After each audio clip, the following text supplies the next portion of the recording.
नमस्कार दोस्तों, स्वागत है आप सभी का आज के मुख्य समाचार के इस वीडियो में। जी हां दोस्तों, मोदी सरकार की तरफ से बड़ी और महत्वपूर्ण खबर की अपडेट निकल कर आ रही, जिसकी सटीक जानकारी हम आपको इस वीडियो में देंगे। बस आप इस वीडियो के साथ अंत तक बने रहें। लेकिन उससे पहले आपसे एक छोटी सी रिक्वेस्ट है कि मुझे इस वीडियो को बनाने में बहुत मेहनत लगती है, तो इस मेहनत के लिए वीडियो पर एक लाइक जरूर कीजिएगा। साथ ही वीडियो के नीचे दिए गए लाल बटन को दबाकर चैनल को सब्सक्राइब कीजिए और इस घंटी को भी दबाइए ताकि आपको दिन भर की बड़ी खबरों की जानकारी लगातार मिलती रहे। तो चलिए दोस्तों, एक एक करके सभी बड़ी खबरों के बारे में जान लेते हैं। तो दोस्तों, आज की पहली बड़ी खबर की अपडेट की बात करें तो पुरानी कार हैं तो ज्यादा खर्च करने को रहिए तैयार। जी हां, स्क्रैप पॉलिसी में कैसे लगेगा झटका। जी हां, अगर आपके पास भी पुरानी गाड़ी है तो रजिस्ट्रेशन सर्टिफिकेट की वैलिडिटी चेक कर लीजिए, क्योंकि 1 अक्टूबर से रजिस्ट्रेशन सर्टिफिकेट रिन्यूअल महंगा हो जाएगा। पुरानी गाड़ियों को सड़क से हटाने के लिए सरकार ने कारोबारी साल 2021-2022 के बजट में व्हीकल्स स्क्रैपिंग पॉलिसी लाने का ऐलान किया है। इससे 20 साल पुराने निजी वाहनों और 15 साल पुरानी कमर्शियल गाड़ियों का फिटनेस टेस्ट कराना अनिवार्य है। अब सड़क परिवहन मंत्रालय ने एक नया नोटिफिकेशन जारी किया है। सरकार ने सेंट्रल मोटर्स व्हीकल्स नियम 2021 जारी किया है। ये नियम 1 अक्टूबर 2021 से लागू होंगे। इसमें गाड़ियों के स्क्रैपेज सर्टिफिकेट, फिटनेस सर्टिफिकेट और उनके रजिस्ट्रेशन रिन्यूअल नियमों के साथ साथ फीस के बारे में जानकारी दी गई है। मोटरसाइकिल का नया रजिस्ट्रेशन सर्टिफिकेट जारी करने के लिए 300 रुपए लगेंगे, जबकि रिन्यू करने के लिए 1000 रुपए देने होंगे। वहीं 3 व्हीलर्स का नया रजिस्ट्रेशन सर्टिफिकेट जारी करने के लिए 600 रुपए लगेंगे, जबकि रिन्यू करने के लिए 2500 रुपए देने होंगे। वहीं हल्के वाहन का नया रजिस्ट्रेशन सर्टिफिकेट जारी करने के लिए 600 रुपए लगेंगे, जबकि रिन्यू करने के लिए 5000 रुपए देने होंगे। और अगली बड़ी खबर की बात करें तो अब हर छोटे टेस्ट के लिए नहीं काटने पड़ेंगे अस्पताल के चक्कर। शहर भर में खुल रहे हैं हेल्थ एटीएम, जाने खासियत। जी हां, यूपी के लखनऊ में लोगों को हेल्थ संबंधी बहुत बड़ी सुविधा मुहैया कराने के लिए योगी सरकार ने तेजी से काम शुरू कर दिया है। लखनऊ वासियों को अगले महीने तक स्मार्ट सिटी योजना के तहत हेल्थ एटीएम की सुविधा मिलने वाली है। जानकारी मिली है कि शहर में ऐसे 100 हेल्थ एटीएम लगाए जाएंगे, जिसके जरिए मरीजों को SGPGI के एक्सपर्ट डॉक्टर से कंसल्टेशन और इलाज के अलावा ब्लड प्रेशर, शुगर और यूरिन की भी जांच की सुविधा मिलेगी। जेम पोर्टल पर इन्हें ऑर्डर भी कर दिया जा सकता है। बताया जा रहा है कि हेल्थ एटीएम के बेहतर संचालन के लिए स्वास्थ्य कर्मी भी तैनात किए जाएंगे। एटीएम की ये खास बात है कि इलाज के लिए यहां से पेशेंट्स को दूसरे अस्पताल में रेफर भी किया जा सकेगा। इसके अलावा इस एटीएम पर मरीज जेनरिक दवाइयां भी खरीद सकेंगे। दोस्तों, ऐसे हेल्थ एटीएम पर पूरे देश में लगने चाहिए या नहीं, नीचे कमेंट करके जरूर बताइएगा। और अगली बड़ी खबर की बात करें तो आधार कार्ड से नहीं जुड़े होने के कारण 3 करोड़ राशन कार्ड रद्द किए जाने का मामला बेहद गंभीर। Supreme court. जी हां, सुप्रीम कोर्ट ने आधार से लिंक न होने के कारण 3 करोड़ राशन कार्ड रद्द किए जाने को गंभीर मुद्दा बताया है। कोर्ट ने बुधवार को इस मामले में सुनवाई का मन बनाते हुए केंद्र व राज्य सरकारों से जवाब मांगा है। झारखंड के रहने वाली कोयली देवी ने सुप्रीम कोर्ट में याचिका दाखिल कर आरोप लगाया है कि आधार से लिंक न होने के कारण 3 करोड़ से ज्यादा राशन कार्ड रद्द किए गए हैं। इसमें भुखमरी की नौबत आ गई है। ये मामला प्रधान न्यायाधीश S.A. बोबड़े की अध्यक्षता वाली 3 सदस्यीय पीठ के समक्ष लगा था। शुरुआत में कोर्ट नोटिस जारी करने का इच्छुक नहीं था, लेकिन मामला लोगों की भूख से जुड़ा है, इसलिए कोर्ट ने कहा कि इस पर कड़ी कार्रवाई की जाएगी।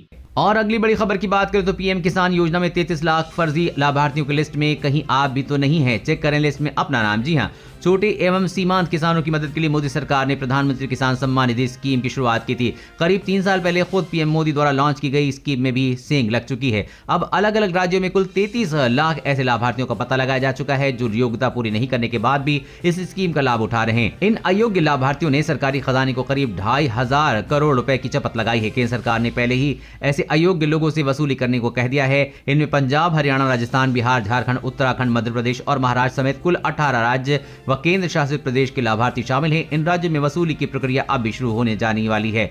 सरकार ने सख्ती दिखाते हुए इस बात के भी संकेत दिए हैं कि इन अयोग्य लाभार्थियों के कागजात सत्यापित करने वाले लापरवाह अफसरों और कर्मचारियों पर भी गाज गिर सकती है और इन्हें कानूनी कार्रवाई का भी सामना करना पड़ सकता है। साथ ही लिस्ट ऑनलाइन देखने के लिए आप अपने आसान तरीका अपना सकते हैं। सबसे पहले वेबसाइट pmkisan.gov.in पर जाएं। वहां होम पेज पर मेन्यू बार देखें और यहां फॉर्मर कॉर्नर पर जाएं। यहां लाभार्थी सूची के लिंक पर क्लिक करें। इसके बाद अपना राज्य, जिला, उप जिला, ब्लॉक और गांव विवरण दर्ज करें। इतना भरने के बाद गेट रिपोर्ट पर क्लिक करें और पाएं पूरी लिस्ट। और अगली बड़ी खबर की बात करें तो मोबाइल पर आने वाला OPT भी सुरक्षित नहीं। हैकर्स SMS से कर रहे हैं डेटा चोरी। जी हां, साइबर क्राइम के केस लगातार बढ़ते जा रहे हैं। कई लोगों को लगता है कि वो इसको लेकर पूरी तरह से जागरूक हैं, तो ऐसा लगता है तो ऐसा गलत है। अगर कोई बैंकिंग ट्रांजैक्शन कर रहा है और OTP नहीं आ रहा है, ऐसे में इसे नजरअंदाज करना चाहिए। ये धोखाधड़ी होने का सबसे बड़ा संकेत है। दरअसल साइबर सिक्योरिटी एक्सपर्ट ने साइबर फ्रॉड के नए हमले का पता लगाया है।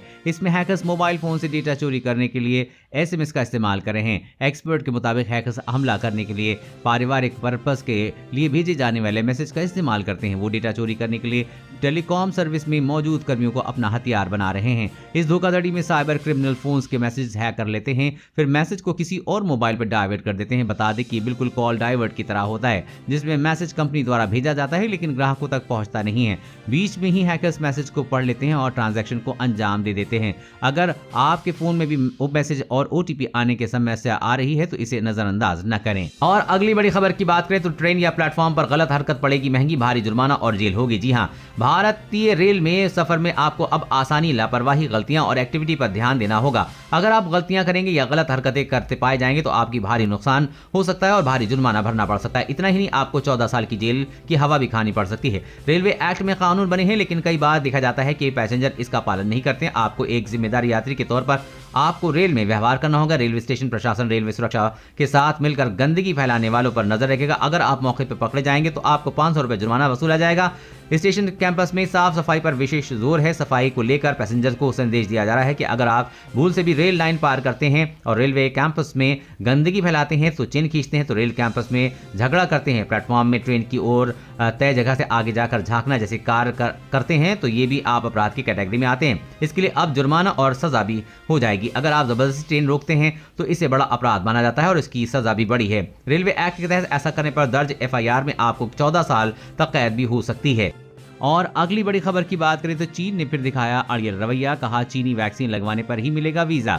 जी हां, अगर आप चीन जाने के बारे में सोच रहे हैं तो थोड़ा रुक जाइए। चीन की सरकार ने ऐलान किया है कि वो उन्हीं लोगों को वीजा देगा जिन्हें चीन की कोरोना वैक्सीन लगवाई होगी। कल से चीन की ये नई वीजा पॉलिसी लागू हो गई है। चीन की इस पॉलिसी के बारे में आपको पूरी जानकारी चीन की एम्बेसी की वेबसाइट पर जारी किए गए नोटिस में मिल जाएगी। चीन के वीजा के लिए अप्लाई करते समय आपको चीन में बने टीके के वैक्सीन का सर्टिफिकेट भी दिखाना होगा। गौरतलब है कि अब तक भारत में चीन की कोरोना वैक्सीन को मंजूरी नहीं मिली है। ऐसे में भारत से चीन जाने की इच्छा रखने वालों को मुश्किल हो सकती है। दरअसल भारत से कारोबार के सिलसिले में बड़ी संख्या में लोग हर साल चीन जाते हैं। चीन ने कहा कि जिन लोगों ने चीन का कोरोना टीका लगवा लिया है वो पहले ही की तरह आसानी से वीजा अप्लाई कर सकते हैं। इससे अब ये साफ हो जाता जा रहा है कि चीन अपनी वैक्सीन लगवाने के लिए लोगों को अब मजबूर कर रहा है। और अगली बड़ी खबर की बात करें तो अब सड़कों पर सफर होगा आरामदायक। राज्यों में लग्जरी एसी बसों का बेड़ा खड़ा करने की तैयारी में मोदी सरकार। जी हाँ, देश भर में राज्य सरकारों की बसों और एसी लग्जरी बसों का बेड़ा खड़ा करने के लिए केंद्र सरकार सार्वजनिक सड़क परिवहन में सुधार करने की तैयारी कर रही है। इससे सभी राज्यों के सड़क यात्री सस्ते,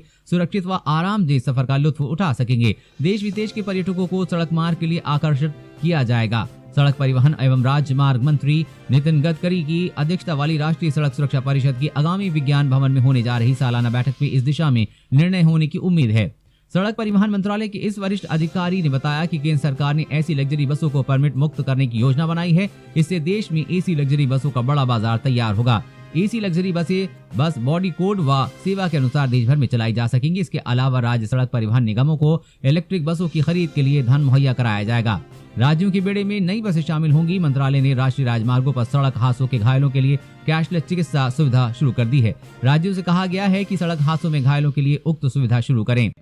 और अगली बड़ी खबर की बात करें तो भारत घटाएगा सऊदी अरब से तेल आयात, इस देश में आएगा सस्ता तेल। जी हां, तेल की कीमतें बढ़ती जा रही हैं, वहीं कच्चे तेल की कीमत कम करने के लिए सऊदी अरब सहित तेल निर्यातक देशों के संगठन ओपेक ने नहीं मानी तो भारत ने सऊदी अरब से तेल आयात में कटौती करने का फैसला लिया है। ओपेक देशों द्वारा कच्चे तेल के प्रोडक्शन में कटौती करने के फैसले से कच्चे तेल का रेट $70 प्रति बैरल तक पहुंच चुका है। इस वजह से भारतीय ऑयल रिफाइनरीज ने अमेरिका से अधिक तेल आयात करने का फैसला लिया है, जिनकी कीमतें कम हैं। भारत चीन और जापान के बाद दुनिया का तीसरा सबसे बड़ा तेल का आयातक देश है। भारत अपनी जरूरत का 80% तेल आयात करता है। रॉयटर्स की रिपोर्ट के मुताबिक भारत की स्टेट रिफाइनरी ने सऊदी अरब से तेल के आयात को कम करने का फैसला लिया है। रिपोर्ट्स के मुताबिक अगले कुछ महीने में सऊदी अरब से तेल आयात को 1/4 कम कर दिया जाएगा। और अगली बड़ी खबर की बात करें तो एटीएम से कैश निकालने के बाद जरूर चेक कर लें ये ग्रीन लाइट, वरना खाली हो जाएगा आपका बैंक खाता। जी हाँ, देश के सभी सरकारी और प्राइवेट बैंक अपने ग्राहकों को लगातार फ्रॉड से बचाने के लिए सावधान करते रहे हैं, लेकिन कई बार जानकारी नहीं होने पर भी आप धोखाधड़ी का शिकार हो जाते हैं। इसलिए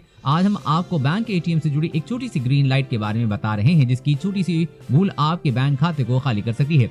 आप जब भी बैंक एटीएम पर जाएं तो इस बात का ख्याल रखें कि एटीएम कार्ड का स्लॉट सही से काम कर रहा है। अगर वो ढीला है तो उस स्लॉट से अपना कार्ड बिल्कुल भी न डालें।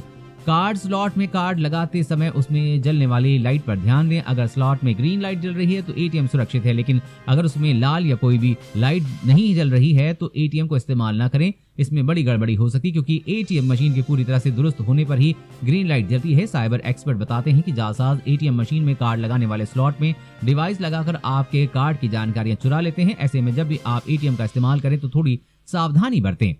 दोस्तों आज की खबरों में बस इतना ही। इसी तरह हर रोज काम की खबरें जानने के लिए आप हमेशा हमारे साथ जुड़े रहें। हमारे साथ जुड़ने के लिए वीडियो के नीचे दिए गए इस लाल बटन को दबाएं और साथ ही इस घंटी को भी दबाइए ताकि आपको हर खबर की सटीक जानकारी मिल सके। जय हिंद।